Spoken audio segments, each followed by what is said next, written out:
Hey everybody, what we're looking at here right now is Excel. It's just a very simple program that I use to record my hatchlings every year. What you're looking to do is keep it as simple as possible. The reason you want to keep it as simple as possible is when you get to a larger state, you're not recording as much information that really doesn't matter. And when I talk about that is like, what date was the eggs laid? The only time I record that is actually on top of the container, so I know when them eggs are due. I'm not going to record on my database what day a certain gecko that hatched, its egg was laid. I'm not going to do that. Because in the realm of things, it doesn't matter. Okay? So what we're looking at here is a very simple database for a baby gecko. So OE does something very simple. All my IDs start with OE. That's going to tell me that it's an Orner Exotic produced animal. Okay? Then I put a dash, and then it's going to be 1, and then the year. So I already have OE121. It's already hatched. It's growing up. It's in the racks over there. But I'm showing you from the get-go. Okay, guys? So OE121 would be the ID that I give it. Now, the reason I do that is that it's going to be the very first one hatched in 2021.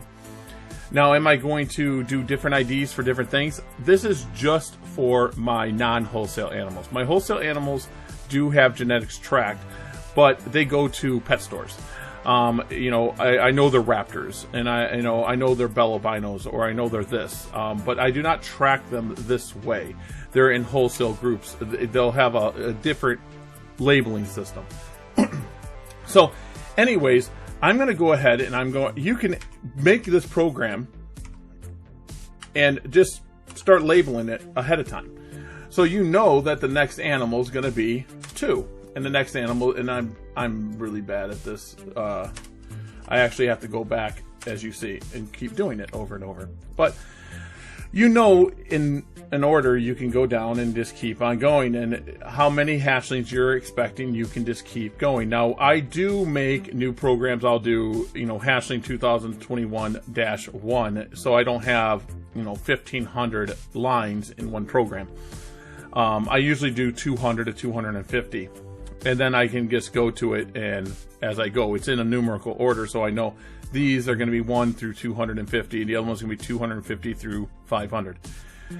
So the next label I'm going to do, I can actually tell you my first hatchling this year was a blood hypo, or blood tangerine. I call them blood hypo still, even though it's not a hypo. That's kind of where it's tearing a little bit. So we'll do blood tangerine. It was a blood tangerine that was 66% het, Tremper / Eclipse. So I put in what it's het for and everything else. Sometimes you're going to have to make this a little bit bigger if you got a lot more genetics, but you can always move it over and fit the genetics in. So I know that this blood tangerine is 66% het, Tremper, and Eclipse. It was incubated for male, and there's a reason why I do this. When you incubate for a male or a female, it's not 100%, okay? So I know there's some people out there saying, oh, I incubated for male, so it's going to be male 99.9% of the time. It's not true. When you get to a large scale, you're going to have, different areas in the incubator. It could be, it just decided not to be a male. There's a lot that could go into it. So I'm going to say it was incubated male. The reason I'm going to say that what it was incubated for is I know if I get myself one that's incubated female and it turns out to be male, I know if it's Tremper line why it was dull. Okay? Because Tremper tends to be colors on what it was incubated at. As far as I can tell, it's the only one that can do that. So it was a male. It turned out to be, it is a male. I know that's a male, but I do not fill in this here until I can confirm that it's a male. Okay? So as soon as I can confirm that it's a male, or a female, I'm going to put that in. So this is confirmed. And then the hatch date, oh shoot, I believe this was 2-3. Maybe it was 2-2. I think it was 2-3. I'm going to go off. So hatch date was 2-3. And here we're getting the information so far. And mother was OE-75-21. Oh no, I'm sorry, 19. Don't ask how I know this. I kind of studied a little bit, so I knew the first few. So, and then the father was my M7 line. Okay, M7 is my founding blood male. So this animal, now you can start seeing the way I record things. You can look at my recordings and you can see I bought this male. I can tell that I bought that male because the male that I buy just get an M for male and the number that I bought them in. Okay, and then OE 7519 was the 75th one of my year in 2019. So, and I held it back. So what I do now is I'm going to color code this. This is a Tremper line animal. Now, my Eclipse stuff, I do not have any other eye traits like Marble Eye, other than one NDBE animal that I've been testing out. I do not have Marble, Blue Eye Amber, I don't have Cipher. So the only eye trait I have is Eclipse, okay? The NDBE I'm testing out, it's a weird situation. It's one animal, and she's not in for sellable production. So I don't have to track anything Eclipse-wise, okay? So I need to track Tremper. So you see this little color code over here. I'm going to go over here. I'm going to go ahead, and I'm going to make that into the Tremper color. And I got to see if I can get... Boom. So now I can look at this and see that that's Tremper. So if I have a bell down here and I'm looking for a bell male or a bell female, whatever I'm looking for, or a Tremper, I can look for the color. So when I have such a large production, if someone says, "Oh, I need a rainwater female," I can literally look at my rainwater stuff by color code and go, "Yes, I have one." Now on this, I do not do for sold or not. I put it in the notes. So notes can be anything from I sold it, it's for sale. It could be anything, or you could just put I like it. Anything you want to put in here. You do not have to put in how many times you feed it. You don't have to do anything like that. That's stuff that you're going to see right away. You're not going to look, if you've got an animal that's not eating, you're not going to go to your notes and say, "Oh, it's not eating." You're going to be able to tell. And you're going to be able to work with that animal. So, in the notes, let's say it did not eat well, you could put slow eater. You could put slow grower. So just something that triggers your mind into what's going on with that animal.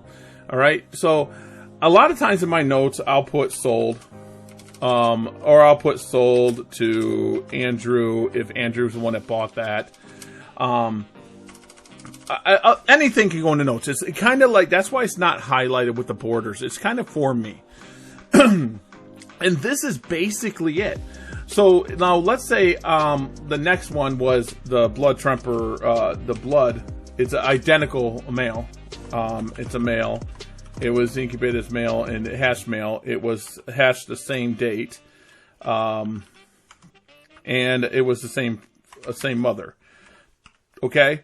So let's say for some reason I want to hold this one back. Now, if I'm going to hold it back, I usually still do this. I still do the color. I come up here and I go to the color and I get the color, but I put their ID in holdback color, holdback red. So now I know that I'm going to hold that one back. So I can look at my ID and go, "Whoa, that's a holdback. I'm going to hold that one back. Keep an eye on that one." Or I can use the possible holdback purple that I use. I use like a purplish pink. And this is basically what I do. I use color coding along with very simple information. This will tell me everything about the gecko I need. It's going to tell me the genetics. It's going to tell me the parents. And when I go into my breeding one, the breeders look just like this almost. It's going to tell me on my breeders, which I'll be showing you guys here in a little bit, the breeder one is going to be very, very simple also, but it's also going to give me a little bit more information about that breeder, okay? So this is basically it. So you can tell if someone says, "Hey, what's that blood tangerine?" It's 66% het Tremper and Eclipse. And it's a male. You don't need to tell people this here, whether it's incubated. It doesn't matter. I do that for my own personal preference. I like to know my percentages. And then, like I said, if I get that dull Tremper albino, I know why. And then you need to know the hatch date. You need to know the parents. That's it. And if you got good record keeping, like this every year, your holdbacks, you're going to know their parents and so forth. You can track this back generation after generation after generation. You don't need to know when the egg was laid. The hatch date's important. Any little notes you can put in here. You don't need to know stuff like it ate 6 mealworms this week. You don't need information like that. So when you're on a production level, you need to keep it simple so you don't get information jammed. That's how I keep track of 1,500 plus babies every year. It's that simple. Hey everybody, okay, now what we're looking at is a breeding female sheet. This is how my sheets look. Some of them go back before 2018, but I'm just doing this one for the sake of doing the video. I don't want to show my breeding female 2021 because I do have some secret projects that I'm working on, and I just don't want to release them yet. So anyways, what you guys are seeing here is a basic sheet. What we're going to do is we're going to record the ID of the gecko itself. This is a female, but I still put the sex there. I still put sex there just in case I copy and paste this line. Like if I ever want to come here and I want to copy and paste this into another Excel. And you don't have to use Excel, just to let people know. There are open source databases that you can use. They all have the same tools. Excel is just something I invested in for my business. So I record the sex, the hatch date, so I know when them are going to be, the ones coming up to be retired, or if it's a first year animal, and so forth. And then what this is here, this is what people always ask me when I show them personally. This is the male it was bred to in 2018. This is the male it was bred to in 2019. So what we're going to do is we're going to do clouded. Okay? So we're going to do a clouded female. And my clouded female is actually female 1. That is female 1. And it's not a clouded itself. It is what started the clouded line. So it is just an eclipse het tremper. That's all she is. If I can English today, we can do this. And she is female. And her hatch date, I do not know her hatch date. I have her as a 2016 animal. I don't know her hatch date. I did not produce it. Sometimes I like stuff centered too. So you guys can go ahead and center stuff if you like it. Do what you want to do. Now, year 1, the first year was M1. We bred it to M1, and she gave us, I forget the eggs. I'm making this up. I believe she gave us 12 eggs. Now, let's say she gave me 12 good eggs but laid 14. I would do 14-12. So, and it's going to mess up. It's going to go to a date. Nope, it didn't, because I usually have to format these cells.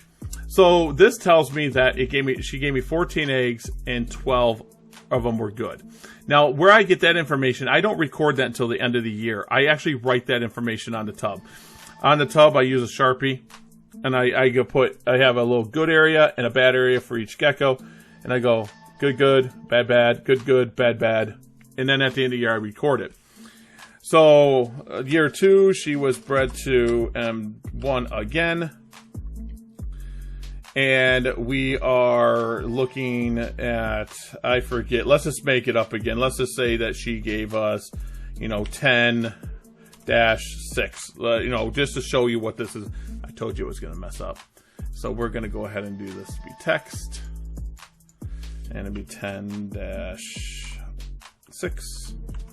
And we're going to have to do that on every single one. So you got to format your cells. But once you do, it works out pretty well.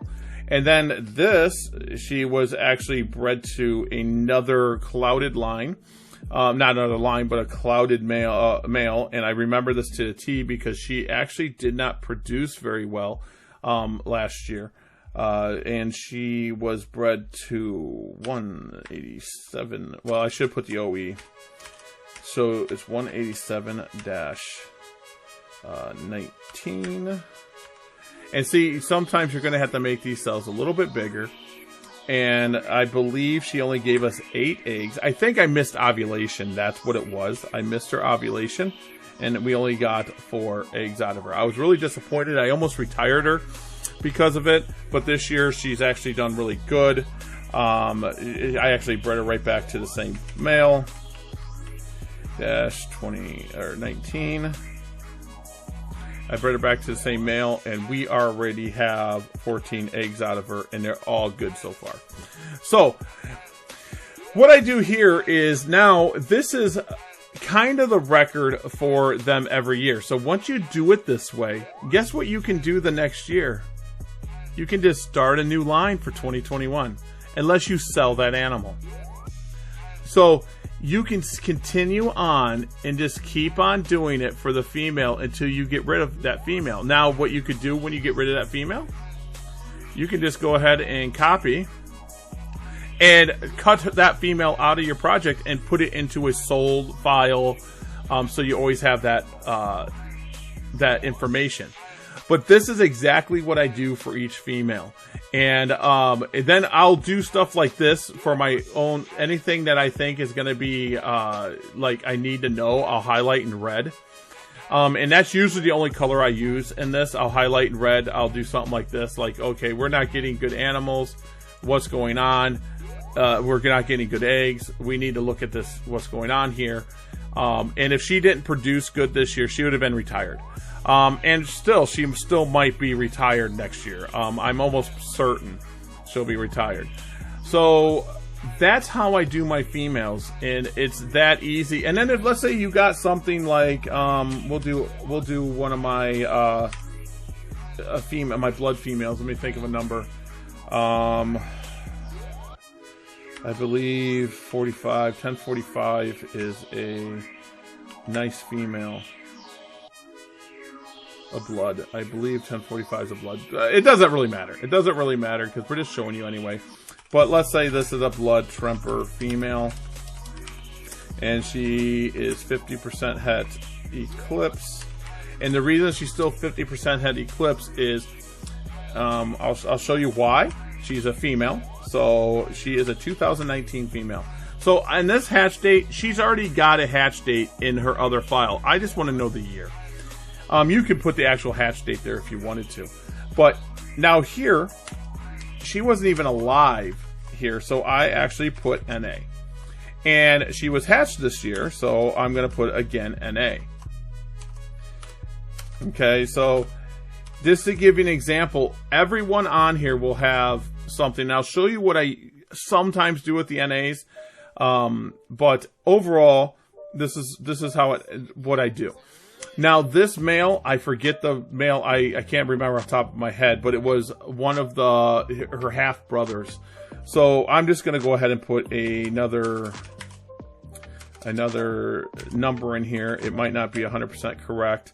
I'll just put 100-19.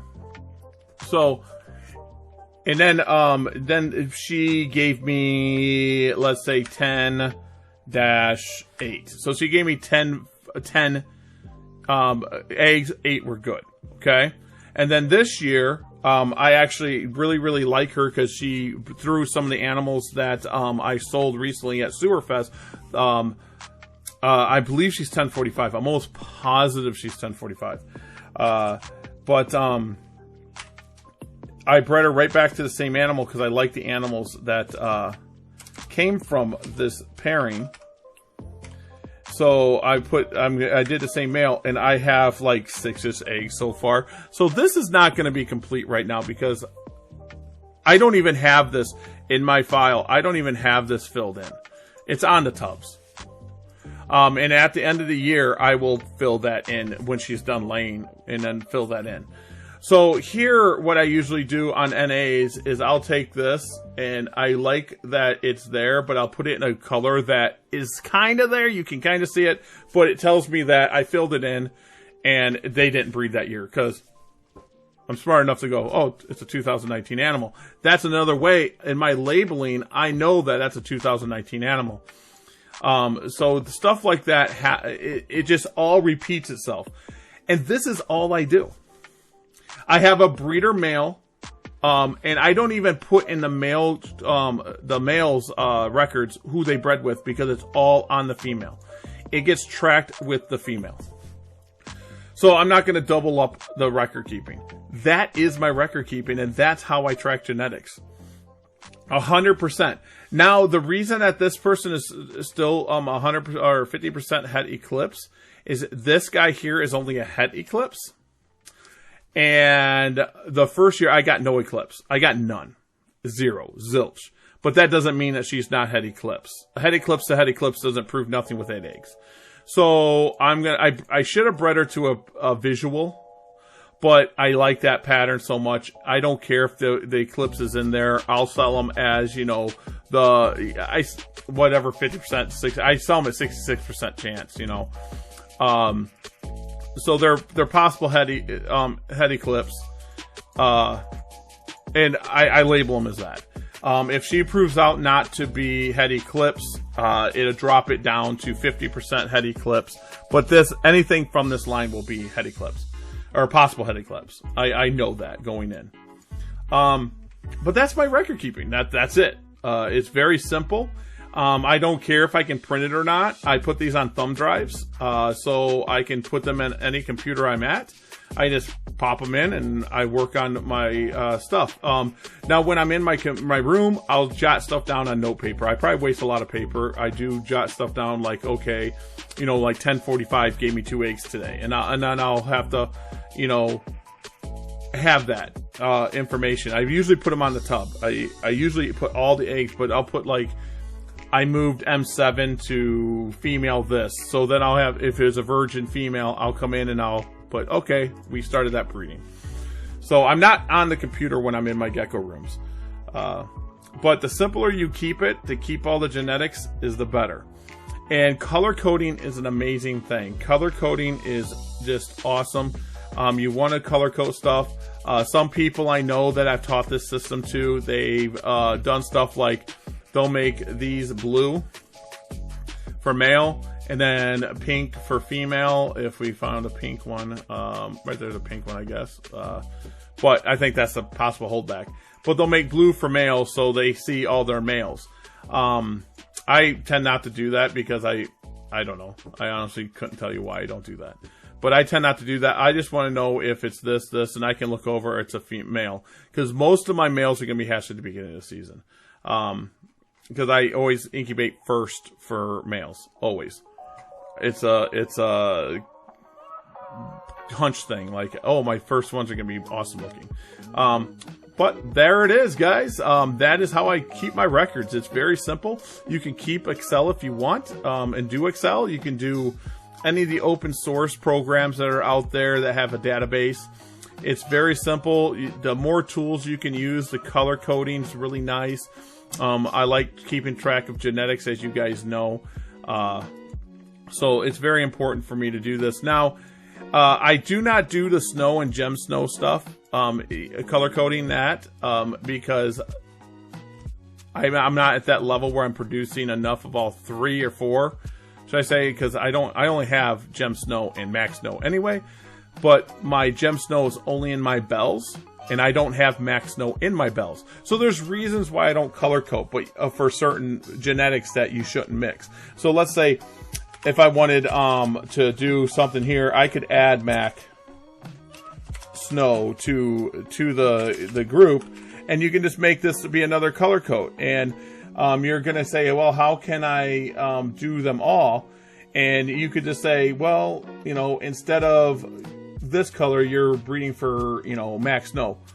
The max snow's in there, but you're going to have to do something else to color code for Tremper and Mac. So you might have to figure something out there. You might do notes. You might put another little box here. You could probably do something like insert. Where's my insert? I gotta be up here, don't I? So we can do an insert and do something like this. And you can just put a 1 there because I think you got to have a number there to color code. And then you can just go like this. And boom. You can say it's max snow. You can do something like that too. Any way to go ahead and state that, to give it visual. Because it's all written down. You're going to know your genetics. But to give you that visual, like, oh, I'm looking for a Max Snow. Oh, here's a Max Snow. It's going to be a Tremper too. So you can do stuff like that. I mean, you can insert tons and tons of stuff here. And that's actually a pretty cool idea. Put a 1 there, and you can sit there and do it this way. See, we're learning all day, aren't we? I don't want to do yellow. I mean, we can actually just go Tremper Albino too. And we can make one for an Eclipse if you wanted to. You can do, whoops, you can do a cell and say, let's say black is Eclipse. So there you go. So you can color code anything to be anything you want, and you'll know all the genetics in there saying it's that line, this line, this line. But then you start complicating things a little bit too. Simpler sometimes is better. You want to keep track of them genetics. This is more for, so, hey, I need a Tremper Albino, boom. I need a Bell Albino, it's going to be that brownish color I got there, orange, burnt orange. So anything you can add to the color code, but make sure that your text is always all the information you need. That's it. All right, guys.